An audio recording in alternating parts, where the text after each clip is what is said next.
Hi, this is Ms. Borba. I just want to talk to you about how you can download and fill in the electronic version of the distance learning packets.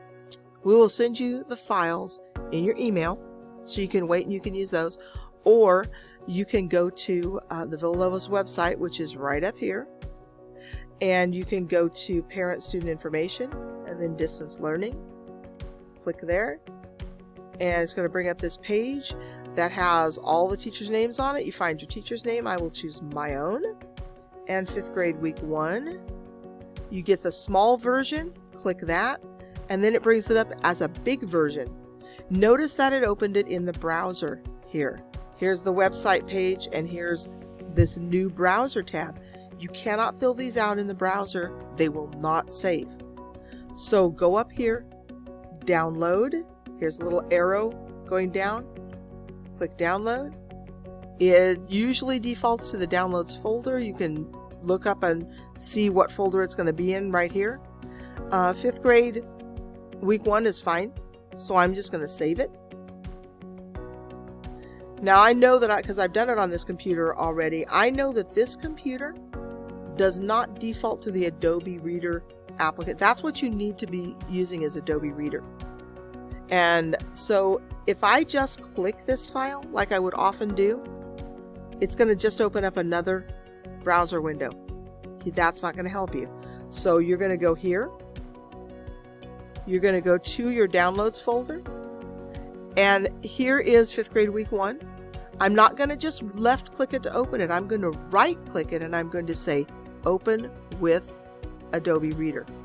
It could be that yours opens this way automatically, which is terrific.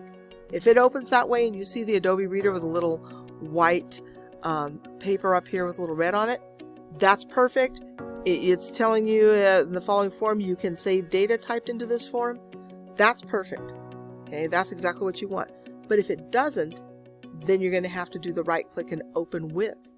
And if you get this on your personal computer, make Adobe Reader my default PDF application, you should be able to just click OK and it will do it. If I click OK, I have to go through a bunch of passwords and it doesn't seem to change it anyway. So I'm going to click cancel. Okay. But now if I go in and I scroll down to where I can type in, I type in my name, and then if I go up here I can go to the little, it actually wants me to save it. I can't just save, it wants me to save as. So I will save as just with my name on it maybe. I can put the date on it if I wanted to. I can save it. And if I go back into my folder, remember my computer isn't set up with Adobe Reader as the default. So I can go in and here's my new one. If I right click that one and say open with Adobe Reader, if you change the default, you probably won't have to do this. You'll just click it and it'll open. If I click this one, this file right here again, it's going to open in a browser window.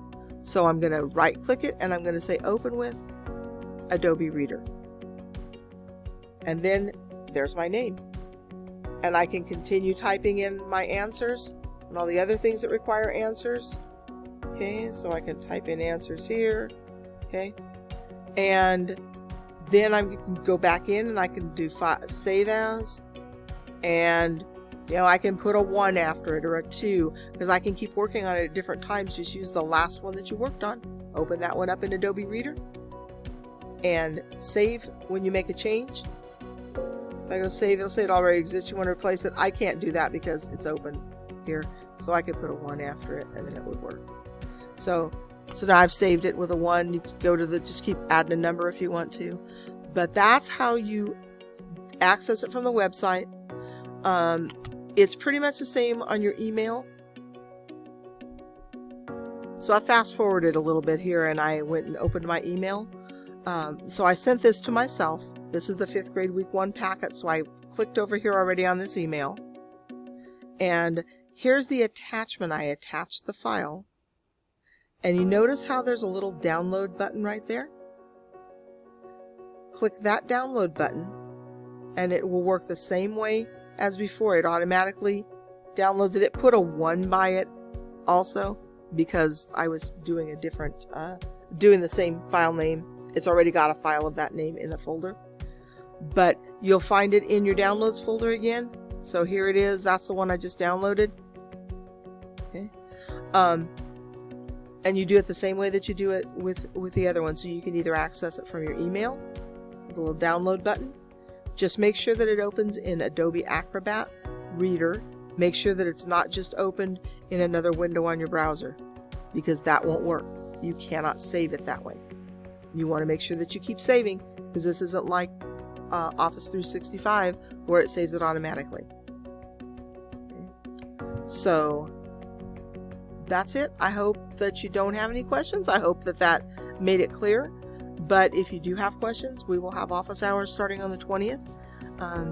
If you need me to help explain it, even if you're not in my class, I would be happy to have you join one of my Zooms. If you would send me an email and tell me that you're having trouble with the online packet, I would be happy to help you with it. Okay, so let me know what you need.